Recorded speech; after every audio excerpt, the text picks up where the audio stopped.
Olá pessoal, tudo bem? Hoje o canal Nilu vai falar de um tema muito interessante na história do Brasil. Afinal, vocês já ouviram falar sobre a Guerra de Canudos? Pois é, nós já tivemos uma guerra aqui no sertão nordestino e é disso que nós iremos falar na aula de hoje, a Guerra de Canudos. Lembrando, se você gostou dessa aula, deixe o seu joinha, não esquece de deixar o seu joinha. E você que é novo aqui no canal, se inscreve, aproveita, aperta logo aí o botãozinho para não se esquecer de se inscrever no canal, tá certo?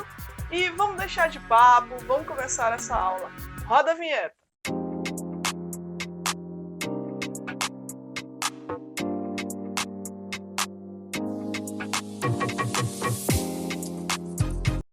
O assunto que nós iremos tratar hoje diz respeito ao início do Brasil República. Nesse início do Brasil República, muitas forças estavam se movimentando. Afinal, eram os republicanos contra os monarquistas. E dentro desse contexto surge a história da Guerra de Canudos. Toda essa história de Canudos tem a ver com Sergipe. Afinal, fica muito próximo essa região do nordeste da Bahia aqui com Sergipe. Inclusive o rio Vaza Barris, que passa lá na região de Canudos, também está passando aqui por Sergipe. E por aqui também estiveram passando muitas tropas que foram para a região de Canudos combater durante o período da guerra. Canudos está na região nordeste da Bahia. Lá era um povoado chamado Canudos. E que depois de todo o movimento para lá e peregrinação, se formou ali uma comunidade chamada de Belo Monte, pelas pessoas que foram compor essa comunidade, e pelo Antônio Conselheiro. E aqui configura-se uma batalha entre o exército brasileiro e os sertanejos pobres da região Nordeste. Então, nesse início do Brasil República, afinal a República começou em 1889, e nós temos um vídeo aqui sobre o início do Brasil República. Eu vou deixar o card para vocês, para que depois vocês possam acessar e ver essa aula e entender qual é esse contexto do início do Brasil República. E dentro desse contexto, de todo esse entendimento do início do Brasil República, há aí um choque de ideias entre os republicanos e entre as pessoas de Canudos, as pessoas que estão se movimentando a partir de um chamamento do Antônio Conselheiro para se reunir e para ir para Canudos, por conta de uma série de coisas que estavam acontecendo no Brasil daquela época. A gente não pode se esquecer de todo o contexto que eu coloquei na aula anterior sobre o Brasil República para compreender o que estava acontecendo no Brasil naquele período. E que o Brasil é imenso. Os dias atuais demonstram isso para a gente. A gente tem muitas diferenças no Brasil. Imagina naquele período. A proclamação da República aconteceu lá no Rio de Janeiro, mas nem todo mundo ficou sabendo da mesma forma e do mesmo jeito. Muitos só souberam da República com as coisas que vieram, os encargos a partir dela. Por exemplo, vinham novos impostos, agora tudo tinha que fazer registro civil, se nasceu alguém, se casou, se morreu, tudo tinha que se fazer o registro civil. Isso demandava custos que não eram feitos anteriormente. A igreja controlava muito essas questões do nascimento, dos casamentos e tudo, mas não havia um controle do Estado, e agora o Estado passava a controlar esse aspecto. Isso causou uma revolta e divergências nos entendimentos das pessoas dentro desse contexto de mudança de uma forma de governo, que era a monarquia, para a república. Então colocava-se aí um contexto de monarquia versus república.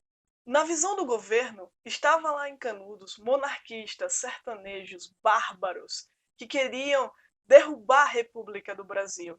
Então era essa visão que o governo tinha. E foi essa visão que o governo mostrou para o resto do Brasil, que não estava lá em Canudos, para entender o que estava acontecendo. Só foi possível a gente ter uma visão diferente, um novo olhar para a Guerra de Canudos, graças ao relato de duas pessoas.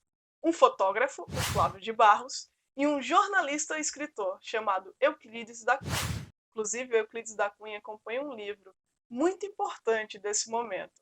Então, o Euclides da Cunha compõe um tipo de literatura que é a literatura regionalista, que vai contar um pouco da fauna, da flora, de como eram os elementos ali daquela região onde estava Canudos. E o relato dele vai demonstrar uma outra visão dessa história toda, e vai demonstrar ainda mais o massacre que aconteceu em Canudos.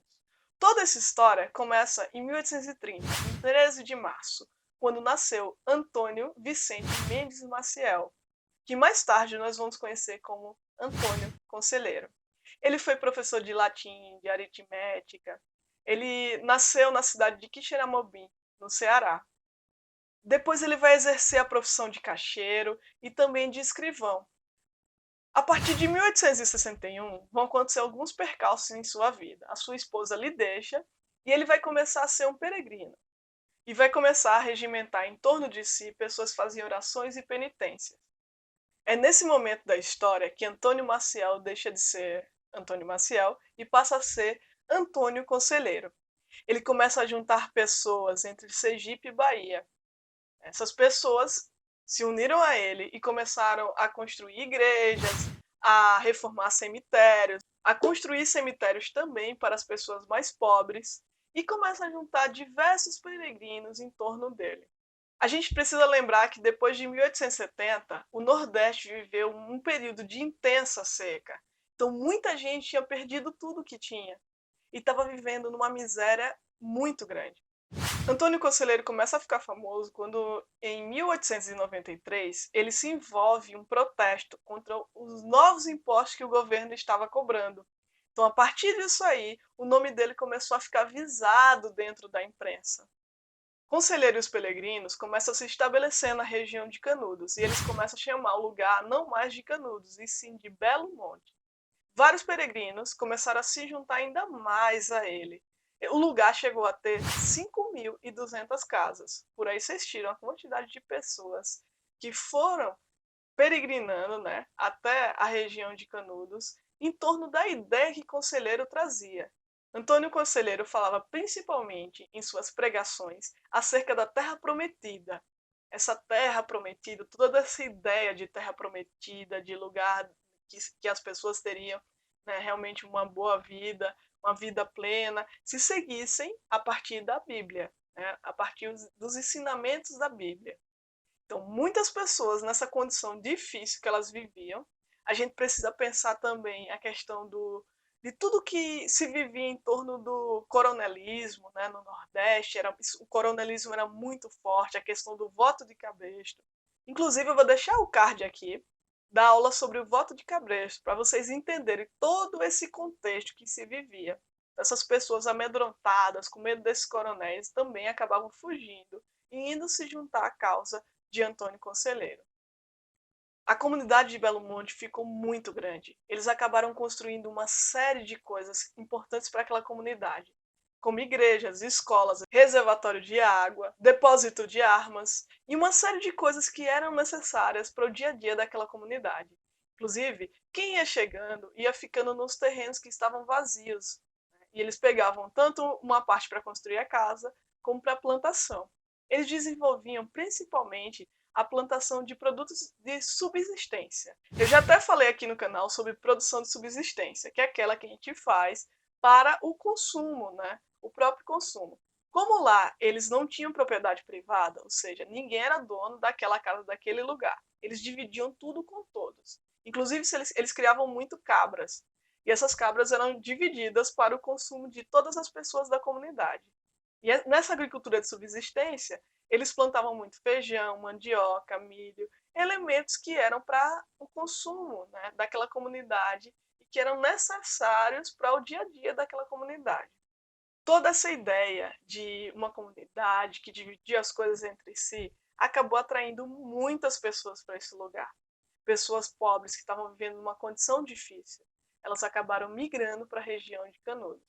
Como a comunidade ficou muito grande e muito visada, foi necessário criar uma guarda, e Conselheiro criou a Companhia do Bom Jesus, que reunia cerca de 1.200 homens para tomar conta, né, de todo o lugar e de todas as ações que eram desenvolvidas ali. Canudos começou a chamar a atenção, e a própria igreja mandou investigar Canudos. O bispo da época de Salvador mandou uma diligência até lá, em 1895. E eles votaram, né, e disseram para o bispo: olha, eles não estão seguindo a república. Eles lá têm um tipo de governo diferente, eles não estão pagando os impostos, eles não estão seguindo as diretrizes da Igreja Católica, as nossas normas e aquilo que a gente quer. Então a gente precisa ficar de olho em Canudos. E tudo isso piorou no ano seguinte, em 1896, quando Canudos fez uma grande compra de madeiras no Juazeiro. E essa compra não foi enviada. Mesmo Canudos, eles tendo pago com antecedência e tudo, a compra não foi enviada. O pessoal da região, com medo, né, das pessoas de Canudos, logo disseram: o pessoal de Canudos vai nos invadir. E esse boato cresceu, chegando até o governo da região. Em 1896, o governo da Bahia lança a primeira expedição contra Canudos. Só que essa expedição não se deu muito bem. Eles acabaram voltando no meio do caminho, porque eles caíram numa emboscada. Eles caíram numa emboscada porque eles não conheciam a região, mas o sertanejo, né, as pessoas que viviam em Canudos, eles conheciam muito bem como que era a região, como era aquela geografia. E, né, o exército se deu muito mal nessa e acabou voltando do meio do caminho. Eles não conseguiram chegar a Canudos. Em 1897, o governo lança a segunda expedição, e a segunda expedição não dá certo também. Eles não conseguem avançar sobre Canudos. A terceira expedição, em 1897, também não conseguiu avançar, e ainda por cima deixou suas armas para trás, e o povo de Canudos conseguiu pegar essas armas para utilizar no combate.